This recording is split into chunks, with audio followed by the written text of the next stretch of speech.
দুবাইয়ে টানটান উত্তেজনার মধ্যে কয়েকদিনের দুশ্চিন্তার পর অবশেষে দেশে ফিরলেন টলিউডের জনপ্রিয় অভিনেত্রী শুভশ্রী গাঙ্গুলি।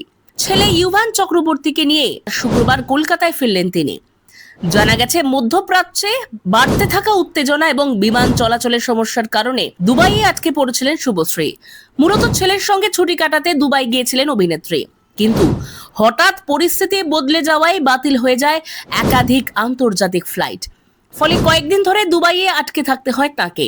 অবশেষে সব বাধা কাটিয়ে দুবাই থেকে মুম্বাই হয়ে কলকাতায় পৌঁছন শুভশ্রী এবং তার ছেলে ইউভান। কলকাতা বিমানবন্দরে তাদের নিতে উপস্থিত ছিলেন পরিচালক ও স্বামী রাজ চক্রবর্তী, সঙ্গে ছিলেন তাদের একমাত্র কন্যা ইয়ালিনী চক্রবর্তী। দীর্ঘ দুশ্চিন্তার পর পরিবারকে সামনে পেয়ে আবেগঘন মুহূর্ত তৈরি হয় বিমানবন্দরে। মেয়েকে দেখেই জড়িয়ে ধরেন শুভশ্রী। সংবাদ মাধ্যমের মুখোমুখি হয়ে তিনি জানিয়েছেন, এই অভিজ্ঞতা ভাষায় বোঝানো যায় না।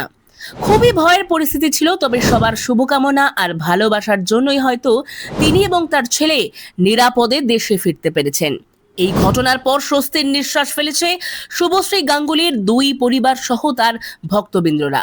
আসলে দুবাইয়ের পরিস্থিতি সত্যি ভাবিয়ে তুলেছিল শুভশ্রী গঙ্গোপাধ্যায়ের পরিবারকে। এমনকি রাজ চক্রবর্তী এবং তার পরিবারও ভীষণ দুশ্চিন্তায় ছিলেন, আর সঙ্গে দুশ্চিন্তায় ছিলেন গোটা ভক্তকুল।